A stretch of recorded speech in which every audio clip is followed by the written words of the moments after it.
land reform is irreversible.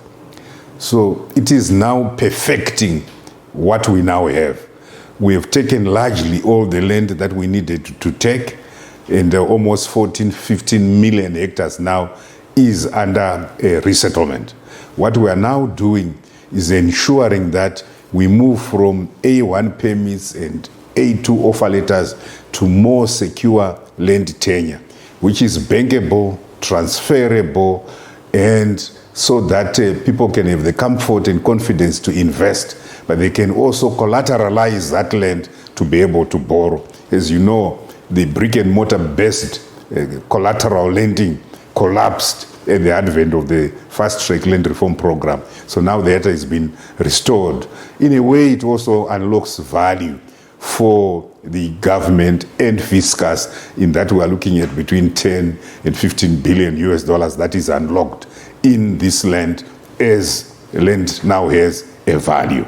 I think that any forward-looking Zimbabwean would actually welcome this announcement by the president, and we have seen in the beginning there was a bit of apprehension because the information was not passed on in the manner that we had expected, but with increasing publicity, we actually see droves and droves of people coming to our one-stop center and to the various other nodes that we've established, and we are in the process of establishing a virtual center so that farmers need not leave their farms as they apply for these tenure documents. We've given out 99.99% of the land that there is to give, and in fine-tuning the land reform program, we now have used 4 criteria to redistribute the land among ourselves. And we've said multiple farm ownership is prohibited in terms of the Zimbabwe Land Commission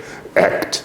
So we will be able to take and distribute from those that have multiple pieces of property. We also will be able to take from underutilized land and give to those that are on the waiting list and want to be productive. We'll also be taking from derelict land and giving those that want to utilize that land. But absentee landlords also will be taken. So those are the 4 criteria that we'll be taking from. The president has taken this moment to address a historical imbalance in that the Matenganyika and African purchase areas, many of these were given as leases. So government will now give them also more secure tenure, being deeds of grant. And in the heat of the moment, there were some indigenously owned farms that were taken by government, and we are going farm by farm and looking at the possibility of returning those farms to those original indigenous owners.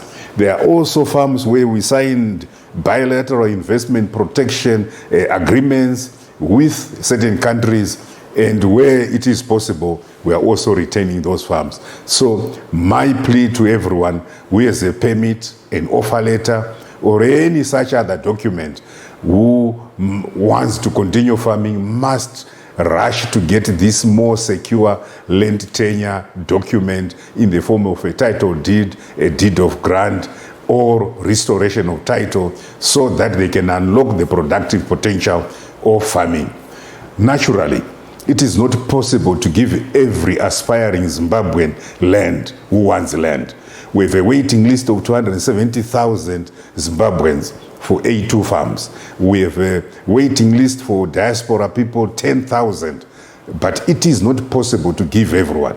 The president now has created a special opportunity for those that wish to have farming as an enterprise, as a business, but not necessarily staying on the land, through what we've called Vision Incubator and Accelerator model. And we'll be launching perhaps in the next 2 to 3 weeks, where we are now looking at a corporate farming model managed partially by ADA, listed on the Victoria Falls Stock Exchange, so that that can get a piece of land, a parcel of land, say 3,000 hectares, and it farms as a corporate. Whoever invests some shares in it will be able to get dividends twice a year. So you can participate in agriculture in the land reform program without necessarily having this permit, offer letter, or title. Otherwise, we villagize Zimbabwe by giving everyone who wants land, a piece of land, but managed as an economic unit through this corporate, we will be able to do more. Government also realizes that not everyone we have given land is actually a farmer, but government has no desire of taking land from these people, especially the war veterans.